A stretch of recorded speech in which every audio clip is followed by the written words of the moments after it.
Et on poursuit avec l'analyse de notre partenaire du jour, Régis Le Sommier. Bonjour Régis, merci d'être avec nous. Bonjour Lieselotte. Alors, vous allez nous parler de ces va-t-en-guerre. Oui, alors qu'on entend beaucoup en ce moment, vous savez, ils sont très vocaux et je vais essayer d'expliquer pourquoi et de montrer comment ça se passe souvent par vagues. Vous vous souvenez évidemment de l'épisode des drones au-dessus du Danemark, du pétrolier rouillé, comment GPS de l'avion d'Ursula von der Leyen qui avait été brouillé, soi-disant par des Russes. Aussi ces drones russes qui avaient pénétré en Pologne. Bon, c'est aperçu depuis. Et en fait, ce dont on se rend compte, c'est qu'à chaque fois, il y a une sorte de salve comme ça. Et ce qui est intéressant, c'est qu'il s'est produit la semaine dernière quelque chose qu'on pourrait décrire comme une opération de communication. Alors, l'objet, évidemment, la guerre en Ukraine. Objectif, persuader les Français que cette guerre est la leur et qu'on va devoir se préparer à affronter la Russie. Ces textos dits par un certain nombre de nos officiers supérieurs. Alors la première salve est venue du nouveau chef d'état-major des armées, le général d'armée Fabien Mandon, lors de son audition devant l'Assemblée nationale sur le projet de loi de finances 2026. L'armée française, a-t-il déclaré, doit être prêt à un choc dans 3 ou 4 ans face à la Russie qui peut être tentée de poursuivre la guerre sur notre continent. Donc voilà, il nous annonce la couleur. Tout le monde l'aura compris, il faut donc se réarmer. Ça, c'est pas ce qui est plus critiquable, parce que le dessous de l'affaire, c'est quand même que ces officiers supérieurs qui ont fait toute leur carrière sous des autorités qui n'ont cessé de rogner les budgets de la défense, viennent aujourd'hui de nous dire qu'il faut se réarmer. Si vous voulez, on a vécu 40 ans de livre blanc de la défense, de lois de programmation qui n'ont fait que amoindrir ce même budget de la défense. Et là, maintenant, brusquement, on se rend compte que la menace est là et qu'il faut se réarmer. Donc, alors Fabien Mandon, c'est à noter, c'est un général d'aviation qui fut, juste avant son poste actuel, chef de l'état-major particulier du président de la République, soit directement la voix de son maître. Que la grande muette soit habituée à la fermer, ça va de soi, surtout chez ses officiers supérieurs. Mais là, c'est plus que ça. Avec Emmanuel Macron, il s'agit d'une transmission de pensée instantanée. Alors, très vite, on a vu aussi accourir en renfort le chef d'état-major de l'armée de terre, cette fois, le général Pierre Schill, qui a pris le relais. Alors, c'était sur RTL. Alors, il avait mis sa tenue de combat. On peut décemment se poser la question du bien fondé de porter une tenue camouflée pour passer à la radio, même si les radios sont filmées, comme nous en ce moment. Son propos n'avait rien à envier à celui de son chef, avec une mention particulière tout de même dans l'effet de terreur voulu. Il a prononcé cette phrase: « Dès ce matin, tout peut basculer ». Alors, on peut se demander d'ailleurs, s'il nous dit tout peut basculer ce matin, c'est quand même catastrophique pour notre armée, puisque d'après son chef, il faut se préparer à un choc dans 3 ou 4 ans. Alors, est-on prêt maintenant ? C'est ça la vraie question. Alors, ce qui est très intéressant, c'est qu'après donc ces deux officiers supérieurs, le chef d'état-major des armées, le chef d'état-major de l'armée de terre, immédiatement, ça a ouvert les vannes à des habituels, on va dire, relais médiatiques de cette pensée, de cette terreur voulue, ou en tout cas de cette obsession de la course à la guerre. Alors un autre ex-général, celui-là, Vincent Desportes, a dit: la France doit se réveiller, elle est en danger. Et comme si ça ne suffisait pas, l'épisode a bien sûr été suivi par une série d'émissions où des parlementaires ont été invités, souvent de tendance politique différente d'ailleurs, et qui expliquent en redoublant d'arguments que la Russie est l'ennemi, qu'elle nous menace, pire qu'elle nous infiltre pour nous nuire évidemment. Sans parler de certains journalistes comme la reporter du Figaro, Laure Mandeville, qui se fendit d'un tweet relayant les propos du SEMA, commenté par important venant du chef d'état-major des armées. Ou comme le grand stratège, alors ça c'est le sommet, le grand stratège Renaud Pilat, c'est que certains d'entre vous le suivent sur LCI, qui a regardé sa carte en direct à l'antenne sur son portable et nous a expliqué que si les Russes attaquent, ils passeront par la Moldavie, après la Hongrie, l'Autriche, la Suisse, et ensuite ils arriveront chez nous. Alors, Moscou a jugé bon de répliquer à ce concert de peur rouge par la voie diplomatique. Voici le communiqué. L'ambassade juge nécessaire de rassurer les citoyens français. La Russie n'a jamais eu et n'a toujours pas l'intention d'attaquer la France ou quelque autre pays de l'Union européenne, ni aujourd'hui, ni dans 3 ou 4 ans, ni à l'avenir. Alors, je me suis fait cette réflexion pendant le week-end. Il y a quelques années, je me retrouvais dans un petit village breton qui s'appelle Saint-Michel-en-Gomel. En passant dans ce village, mon œil a été attiré par le monument aux morts. Vous savez, il y en a beaucoup dans les villages bretons. Alors d'aspect classique, qui représentait une colonne avec une croix au-dessus. Il y avait un dessin de poilu avec son casque et sa vareuse. Mais c'est pas ça qui m'a attiré. Ce sont j'ai compté 35 noms uniquement pour la guerre 14-18 qui figuraient sur ce monument. Parfois, il y avait plusieurs fois le même nom de famille. Des frères, des cousins, des pères. Or, ce village, quand je l'ai regardé autour de moi, il était composé d'un petit bourg, d'une église, d'une dizaine de fermes, pas plus. 35 morts, rien que là-bas, pour la Première Guerre mondiale. Alors, que la France se réarme, je n'y trouve rien à redire. Je constate au passage, comme je l'ai déjà dit, que ce sont ceux qui aujourd'hui veulent la réarmer, qui hier la désarmée par 40 ans de baisse constante des budgets militaires, droite ou gauche, pas un pour rattraper l'autre. Mais quand il s'agit d'agiter les peurs, de parler de guerre avec la Russie, je souhaiterais aujourd'hui, sincèrement, que sur les plateaux de télé, dans les ministères, à l'état-major, on se souvienne de ce que fut cette saignée de 14, celle de 45 aussi, de la guerre d'Algérie, avant de trépigner à l'idée d'aller attaquer les Russes.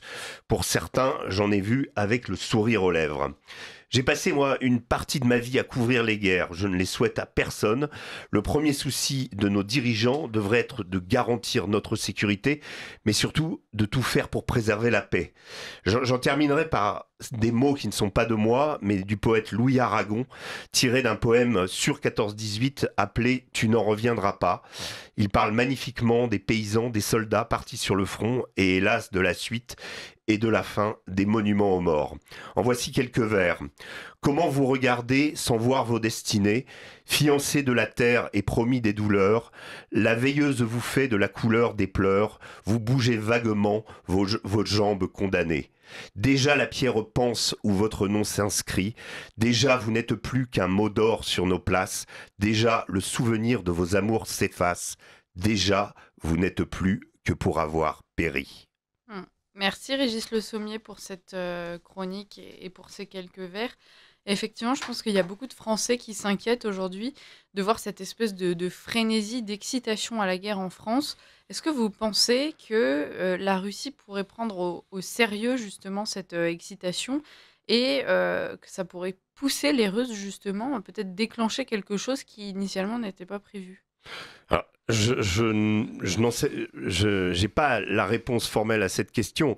Ce qu'on peut constater quand même pendant le week-end, et c'est pour ça que je dis se réarmer, je n'ai rien contre, mais Poutine nous a fait une démonstration, on va dire, à travers une conférence de presse où il est apparu lui aussi en uniforme, mais pas pour parler à la radio, nous expliquant qu'il venait de tester et qu'il allait mettre dans les armes opérationnelles en Russie un missile à propulsion nucléaire qui a accompli un trajet de 14 000 km et qui peut évidemment embarquer aussi lui-même une tête nucléaire. Donc ce nouveau, je crois que ça s'appelle le oiseau de la tempête en russe, j'ai pas le nom exact en tête, mais les Russes nous montrent qu'ils travaillent sur un certain nombre de missiles et ce missile-là en particulier, il n'y a pas d'équivalent dans les armées de l'OTAN, aux États-Unis, pour reprendre, puisqu'on a parlé beaucoup de Tomahawk ces temps derniers, le Tomahawk c'est 2000-2500 km, il peut aussi atteindre, donc missile américain, il peut aussi atteindre, emporter une tête nucléaire et plusieurs milliers de kilos d'explosifs. Ce qui fait que oui, il y a, voilà, on a l'impression qu'on compare, que les belligérants comparent leurs armes, font des annonces de communication. Les Français ont expliqué qu'il y allait aussi avoir une nouvelle version du M51. Vous savez, le M51, c'est le missile qu'emportent nos sous-marins nucléaires lanceurs d'engins et qui peut atteindre plusieurs milliers de kilomètres aussi. C'est un des missiles les plus performants en France, donc il va se produire une nouvelle version. On sent évidemment que tout ça a but à montrer que on a ce qu'il faut, on est capable de se défendre. Maintenant, si on doit rentrer dans une confrontation armée véritable avec la Russie, il faut quand même se poser des questions sur le fait que la Russie vient de vivre 3 ans et demi, presque 4 ans d'une guerre avec l'Ukraine qui a changé la guerre. cette guerre a changé la guerre, c'est-à-dire que on est dans les fondamentaux, la place de l'arme blindée, les assauts d'infanterie, tout ça est changé par un élément qui s'appelle le drone, dont on a beaucoup parlé déjà ici, et qui aujourd'hui fait, on va dire, la pluie et le beau temps sur le champ de bataille. En tout cas, c'est grâce aux drones qu'en ce moment les Russes, et particulièrement un type de drone qui s'appelle les drones filaires à fibre optique, qui permettent justement d'éviter le brouillage dont étaient victimes les drones précédents, c'est-à-dire les FPV et les DJI, c'est-à-dire des drones classiques plus faciles à brouiller. Pour vous donner un chiffre intéressant sur l'évolution de cette guerre, cité par le Washington Post, en juin dernier, la Chine, qui continue à fournir des pièces pour les drones russes, même si elle ne fournit pas directement des drones aux Russes, ni directement de l'armement, a fourni à la Russie en juin dernier 200 000 kilomètres de fibre optique pour ces drones. Voilà. Et force est de constater qu'aujourd'hui, dans toutes les avancées qui ont eu lieu sur les 5 villes ukrainiennes menacées dans le Donbass, il y en a 2 d'ailleurs, Pokrovsk et Kupiansk, qui sont quasiment conquises par les Russes. Les Russes sont en face, on va dire, d'assiéger ou de conquérir 5 villes principales dans le Donbass. Et c'est essentiellement ces drones optiques qui ont donné aux Russes à nouveau un avantage dans ce domaine, alors que les Ukrainiens étaient très très forts avant en drone, en position défensive. Vous voyez, on est en train de parler de choses qui ne correspondent pas à la guerre classique. Et par rapport à nos, on va dire à ceux qui souhaitent, ou en tout cas nous disent il faut affronter la Russie, il faut bien avoir à l'esprit que cette guerre-là, on n'en a ni l'expérience pour le moment, on n'a pas, on essaye d'intégrer rapidement cette nouvelle donne qui change beaucoup de choses sur le champ de bataille de façon à pouvoir affronter les guerres du futur, mais on a pris beaucoup de retard dans ces domaines et aujourd'hui la guerre est complètement changée. Donc il y a cette donne à prendre en compte. Donc, se réarmer, oui, mais faire de la provocation et continuer on va dire, à s'enflammer sur les plateaux en expliquant qu'on va aller se battre contre les Russes, il faut quand même un peu y regarder à 2 fois. Et justement, Emmanuel Macron, d'un autre côté, depuis le début de ce conflit, prend des positions bellicistes. Et est-ce que là, il y a vraiment, vous diriez, une dynamique différente, ou est-ce que ça reste de toute façon dans les positions de la Macronie qui, depuis le début, s'excite sur ces sujets ? Je pense qu'il y a clairement de la part d'Emmanuel Macron une manière de masquer des échecs à domicile en essayant de remporter une victoire à l'extérieur. Seulement, il y a dans cette victoire-là, dans ce combat-là, il n'y a pas vraiment de vainqueur. Et surtout, on va dire, le camp occidental a plusieurs manières de réagir par rapport à l'Ukraine. Je pense que clairement, Donald Trump, lui, a compris que la guerre était perdue. Il essaye au maximum de s'en débarrasser, ou en tout cas de faire porter le poids de la guerre aux Européens ou à l'administration précédente. Regardez avec quel acharnement il a expliqué que c'est Joe Biden qui a déclenché cette guerre et que si il avait été au pouvoir, elle n'aurait jamais eu lieu. Il le répète en permanence, il ne veut pas de cet héritage, il ne veut pas de cette patate chaude. Or, chez nous, par contre, il faut qu'on montre qu'on est capable de supplanter les États-Unis ou de prendre leur place. D'où ces discours, ces séries de discours pour montrer qu'on est là, qu'on en a, que les Russes ont qu'à bien se tenir et qu'on ne va pas abandonner l'Ukraine. C'est ça à mon avis, ce qui motive aussi Emmanuel Macron et certains autres leaders européens à essayer de pousser justement à cette confrontation. Sauf que vous l'avez dit, il y a un décalage énorme entre les capacités militaires de la France et même de l'Union européenne et justement ces positions. Si demain on devait être amené à les assumer, on serait bien en peine. Et je pense que d'abord les stocks de munitions sont assez toujours palichons, même si on a commencé à on va dire, augmenter les cadences de production d'armement, on est loin de pouvoir actuellement rivaliser avec la Russie et même avec l'Ukraine sur le nombre d'obus d'artillerie, par exemple, utilisés sur le front. En termes du nombre d'hommes également, on a 7 brigades en France qui seraient déployables en Ukraine s'il devait y avoir intervention.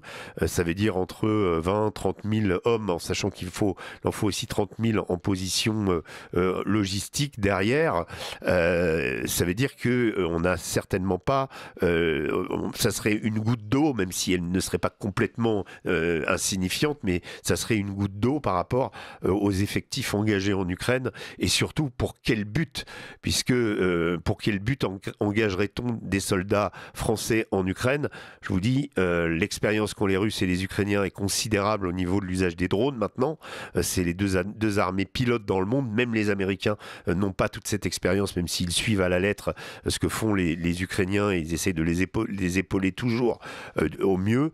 En tout cas, on a laissé échapper un monstre quelque part avec ce conflit, et en fait on ne sait pas très bien comment le gérer, on ne sait pas très bien comment on réagirait si conflit généralisé il devait avoir lieu. Voilà, pardon. Et donc, Régis Le Sommier, je reprends un petit peu la main sur cet entretien. Bonjour, chers auditeurs. La question qui peut se poser aussi dans ce cadre, c'est évidemment, vous dites, vous affirmez très régulièrement, et d'ailleurs c'est ce que font d'autres personnalités, que finalement la Russie n'a pas de désir particulier justement d'engager ce conflit de son côté. À ce moment-là, la question qui se pose, c'est qu'on sait qu'il y a quand même régulièrement des incursions des drones ou alors de l'aviation russe dans le territoire de l'OTAN. On a eu ça par exemple avant-hier, je crois, dans la nuit, où un avion russe a survolé, 2 avions russes ont survolé le sol polonais ou lituanien pendant 18 secondes au niveau de Kaliningrad. Est-ce que l'OTAN doit interpréter ça comme des provocations, comme des erreurs, ou alors comme peut-être une invitation à montrer les muscles?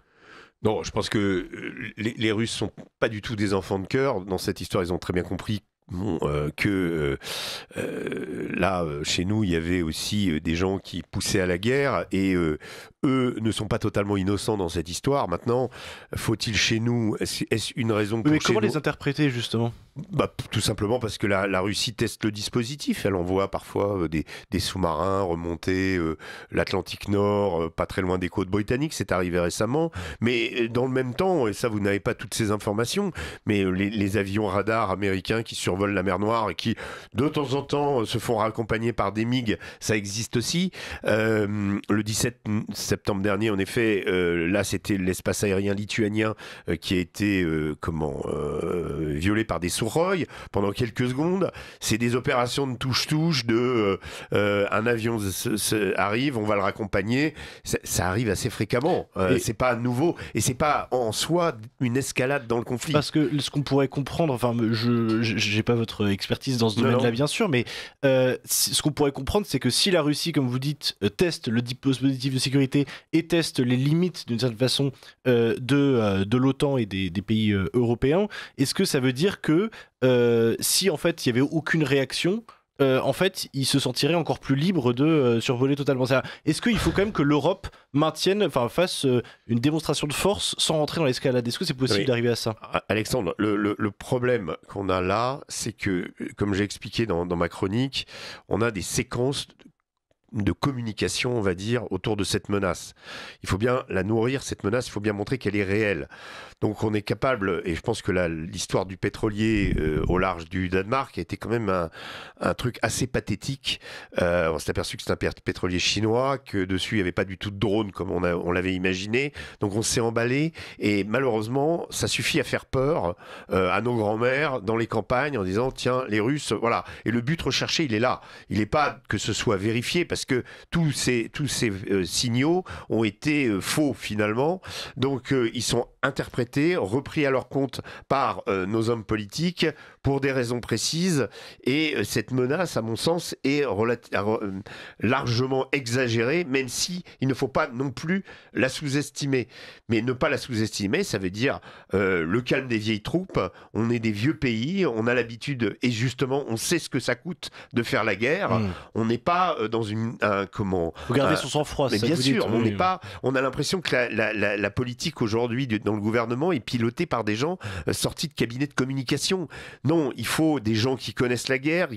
Et on aimerait de la part de nos officiers supérieurs aussi une certaine maîtrise, nous expliquant on est là, l'armée française protège les Français.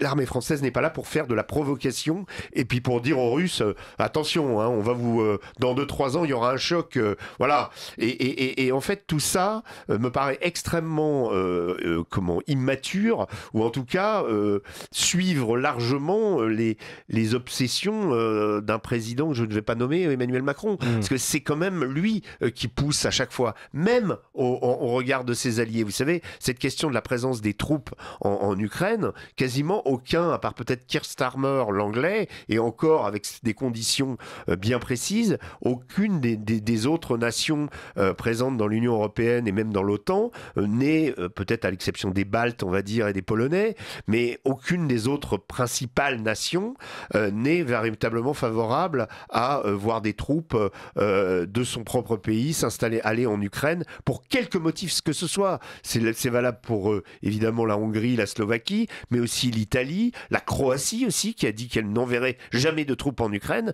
et l'Allemagne qui a toujours ce problème historique pour envoyer des troupes à l'étranger. Donc voilà, quand je remarque qu'il n'y a pas unanimité autour de ça, il n'y a pas une unanimité, et que notre président continue à prendre des positions jusqu'au boutiste en essayant de manier un langage, en maniant un langage justement visant à aller toujours plus loin.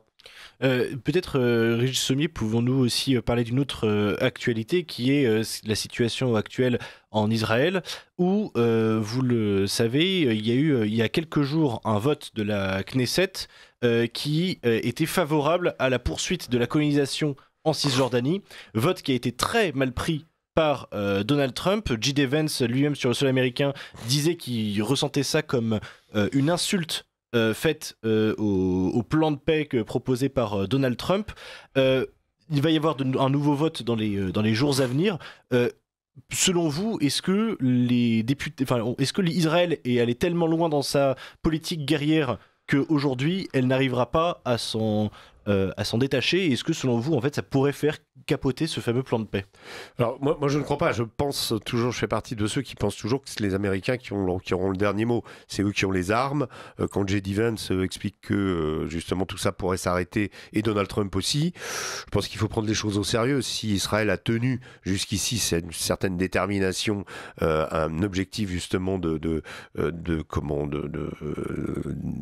d'annihiler, ou en tout cas de détruire le potentiel de ses ennemis, ce qu'elle a partiellement réussi, donc se protéger, mais ça s'est fait étape par étape avec l'aide et l'armement américain. Si l'armement américain était venu à manquer, quand je parle de l'armement, j'y étends aussi les capacités de renseignement qui permettent à Israël de mener des opérations à 2000-2500 km de son territoire, en l'occurrence en Iran, pendant 12 jours. Ça, en aucune façon, Israël ne peut mener ce type d'opération s'il n'y a pas l'aide des Américains derrière, et de même quand elle est attaquée, pour déjouer les missiles balistiques iraniens, les Américains sont là, d'autres pays sont là, donc Israël ne peut être seul. Même le matériel est toujours américain.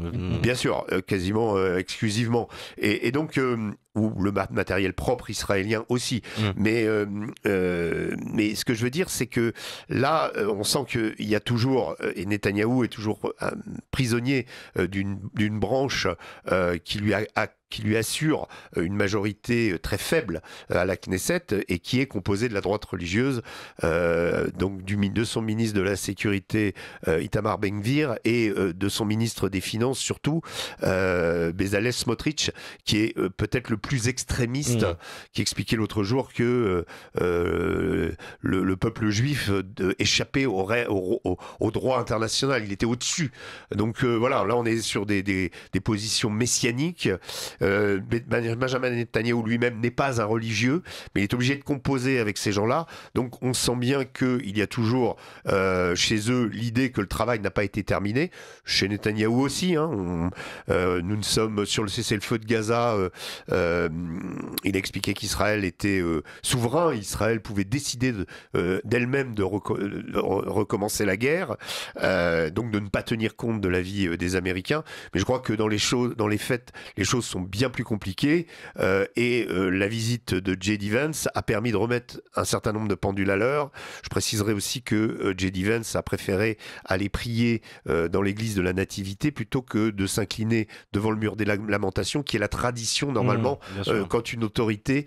C'est effectivement quelque chose, il y avait peut-être une question de timing. J.D. Vance a préféré sa foi catholique, aller aux sources du catholicisme, plutôt que d'aller sur le mur des lamentations, mais il y a aussi une interprétation diplomatique de ça, c'est-à-dire attention, n'allez pas trop loin. Et justement, on a l'impression que ce sera ma dernière question, que en fait, dans cette affaire, ce qui est différent d'habitude, c'est que peut-être que pour la première fois, les Américains et les Américains forcent les Israéliens à traiter les Palestiniens comme des adultes. C'est-à-dire qu'en fait, là, on est en train d'expliquer aux Palestiniens, si jamais vous voulez vivre de manière, sans le Hamas, si jamais vous voulez vivre en fait en paix, c'est vous qui avez les cartes en main. Vous pouvez rejeter le Hamas. Et pour le coup, ça c'est une évolution assez majeure dans ce conflit. Oui, ça met, effectivement, vous avez raison, les diverses factions palestiniennes, ça les met face à leur propre réalité. Alors aujourd'hui, il y a quand même une chose qu'on constate sur le terrain, c'est que l'armée israélienne s'est redéployée, mais elle n'a pas quitté la bande de Gaza, qu'elle contrôle à peu près à 52% aujourd'hui. Donc les zones toujours contrôlées par le Hamas ont été évacuées par Israël. Ce qui veut dire quoi ? Ce qui veut dire que se précise un petit peu la manière dont le futur de la bande de Gaza pourrait être géré, avec un accord apparemment accepté par le Hamas de ne pas être le seul protagoniste dans la gestion de cette bande de Gaza. Ça, c'est nouveau. On est très loin du Hamas qui dépose les armes. Hein. Ça, c'est pour le moment la grosse pierre, le gros caillou dans la chaussure, il est là. Ensuite, la gouvernance du futur Gaza et quid des 52% sur lesquels l'armée israélienne se tient actuellement. Ça pourrait être une manière d'appliquer le plan Trump. Vous savez, la fameuse Riviera de Trump, c'est on va reconstruire... Israël pourrait être tenté de reconstruire dans cette partie de façon à finalement attirer et dire aux Palestiniens, regardez, vous vivez dans la misère, nous on est capable de reconstruire. Après, il va falloir que les entreprises de BTP, on imagine que ça va être quand même assez compliqué à gérer. Et pour le moment, ça avance progressivement, mais on sent bien effectivement, vous avez raison de le souligner, que et du côté israélien et du côté palestinien, les Américains n'ont absolument pas envie de relâcher la pression, qu'ils donnent des signes comme quoi le plan a marché dans sa première phase, il faut qu'il aille au bout, ça prendra peut-être du temps, mais Trump est déterminé à ce que cette première victoire sur le front de la paix ne lui soit pas tout à coup subitement enlevée par une décision inconséquente d'un côté comme de l'autre. Merci beaucoup Régis Sommier, on suivra ces dossiers avec passion comme sur toutes les semaines suivantes et puis on vous dit à bientôt et je repasse la main à Liselotte.